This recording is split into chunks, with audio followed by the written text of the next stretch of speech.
Good evening, guys.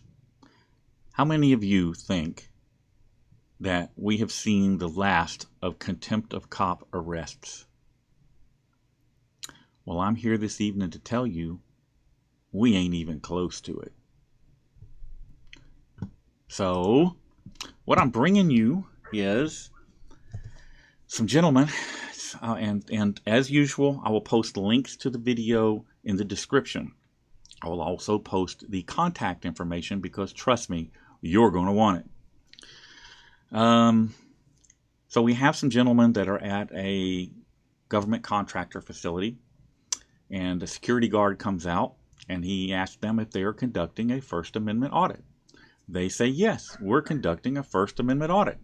Security guard says, hey, cool, fine, stay on public property, we don't care. About that time, the security guard's boss shows up and says, call the police, run them off, we don't want them here, blah, blah, blah, blah. Well, the police show up, the sheriff, and the results are predictable. Before I get to that part, though, I want to cover something with you here. So, let me see, hold on, there. Contempt of Cop. Contempt of Cop is terminology that has been around since the 1960s. It's basically a play on words similar to contempt of court. Okay, it replaced what was commonly referred to as POP, pissing off the police. Okay, but there is federal case law on this, and I'm going to review that. Now, you've heard me say before that police officers can't be the victim in disorderly conduct charges.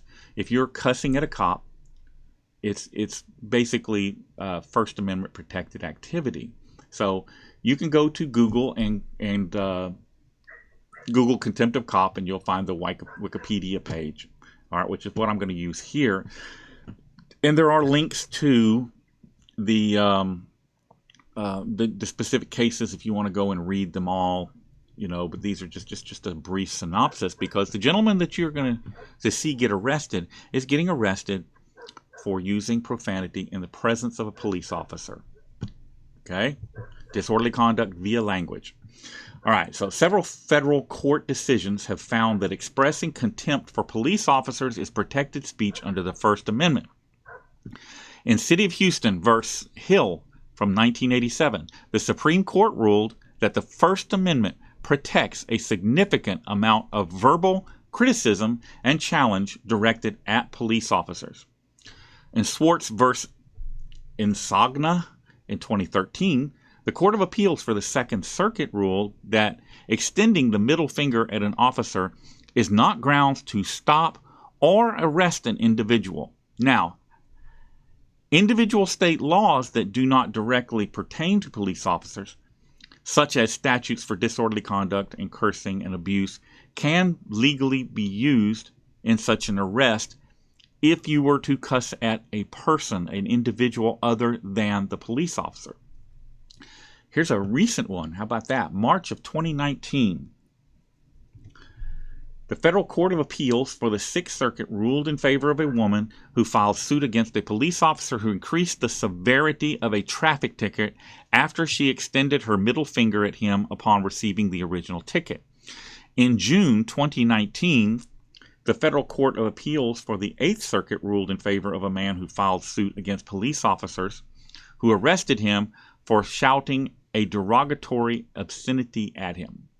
In both cases, the courts ruled that the plaintiff's First Amendment rights had been violated and rejected the officer's assertions for qualified immunity. So, if you cuss at a cop, that is not disorderly conduct. Let's go back over here now and see what happens to this gentleman.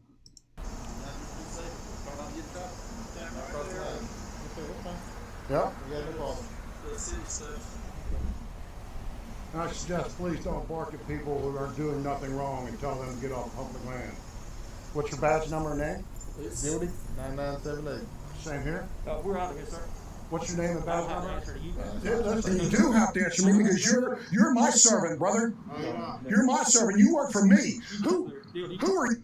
Okay, so I'll dig up the case law on this as well. So the Supreme Court has ruled that police officers in the course of their official duties must provide names and badge numbers, or name or badge number, so that they can be identified as law enforcement for the purpose of making reports, complaints, etc., so forth. A police officer that refuses to identify himself is probably not, or does not have to be recognized as a police officer, as I recall. Okay, don't hold me to that. However, I believe that's the way it read. This is why law enforcement agencies have a policy that requires their officers to identify themselves to citizens. Additionally, even if they didn't have the case law, okay, if you're going to make a complaint against an officer, how do you make a complaint against an officer if you don't have a name and badge number? So they must provide name and badge number. That is policy. And if they don't provide it, you go to the station, get a vehicle number, remember the time and place you're at. There are ways to figure out who it was. You go to the agency, you make a complaint. Now, cussing at them, calling them names, being a jerk in general is not an ideal situation by my standards. It's not how I conduct myself. However, I understand there are people that conduct themselves differently. More power to them, okay? Just because it doesn't work for me doesn't mean it's wrong. Just means it doesn't work for me, all right? So what you're fixing to see here is Semper Fi Matt is fixing to use a curse word in the presence of this police officer, and that is going to have predictable results. Who are you? Who are you to deny me access to your name and badge number? Okay, 406. I'm going to file a report on. And notice that there is a sergeant right there. There's a supervisor right there. The supervisor should have stepped up and taken care of this right there. You. Of course, I can't go on their property because get your ID, your driver's license, driver's plate. Walk of shame. This is why there's a disconnect, people, with you and the people. Because of punks like you. Because of punks like you. You. Get the... All right, I'm going to skip through that little section there because my grandkids watch my videos. All right, just get right through that. Not going to miss much, just a little bit of language. And here we go back. Why? Is that your policy? Is that your policy? Is it your policy not to ID yourself? No, you don't explain anything to me. I explain to you.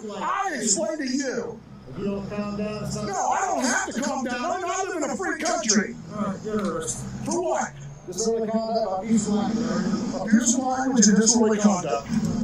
Disorderly conduct. Now, he has no victim. He's the victim. Well, when they get him to the station, they're going to charge him with disorderly conduct via language, and they're going to charge him for trespassing on railroad property. Now, pay attention here. This road right here is a public street, and it crosses over a railroad track. Now, they're going to claim that the railroad owns all this land, and the railroad probably owns the right-of-way. There's a right-of-way back here, but this street's right-of-way for public traffic takes priority. But they're going to charge him because they got to find something to charge him for, because they know that disorderly conduct via language with a police officer ain't going to work. Now, keep in mind, this is a sergeant. You see those stripes right there? You see the stripes right there? This is a sergeant. It's a supervisor. He should know better. He should know better. But this is what you get when you let kids play with guns and badges. So, if like I said, links to the video, the full video, are in the description. Go over and watch the whole thing. And I am also placing the contact information for the sheriff in the description.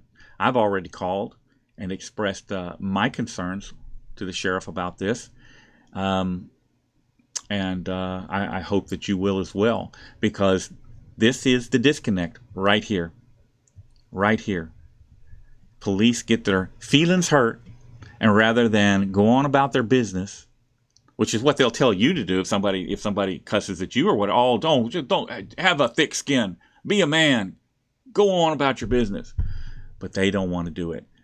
You know, and I'm sure some portion of this played into the fact that that corporation there probably hires off-duty cops, and you know the routine. You know the routine. It's a dirty department that's corrupted by a corporation, kind of like Shell Corporation and the Deer Park Police Department. You know, this is when you have a department that's so corrupt that they answer to the corporation instead of the citizens. The only thing left to do is defund the department, disband the department. That's all you can do. That's the only way to get rid of the corruption. So guys, contact information is in the description.